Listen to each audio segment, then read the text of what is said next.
زما محترمو الله جل شانه د خپل بنده سره ډیر زیات مینه او محبت کوي. حدیث شریف کې راځي چې الله جل شانه د اولیاء او میندو نه زیات مینه او محبت کوي د خپل بنده سره. زما محترمو د قیامت په ورځ باندې به الله جل شانه د یو کس په باره کې د جهنم فیصله وکړي چې دا جهنم ته بوځي. دا سړی به فرشتي جهنم ته بوځي، خو دا سړی به جهنم طرف ته منډه وخي. الله پاک به سره د علم دا را واپس کړي، تپوس به دې وکړي ای زما بنده جهنم خو ډېر سخت ځای دی، جهنم خو ډېر د فریادونو ځای دی، د اور ځای دی، ته څنګه داسې په منډه باندې جهنم طرف ته رواني؟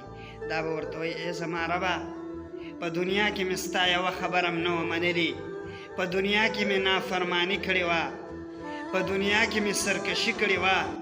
زه غواړم ای ربه چې ستا په خبره باندې، ستا په حکم او امر باندې نن لبیک ووایم او نن زه ستا په خبره باندې عمل وکړم.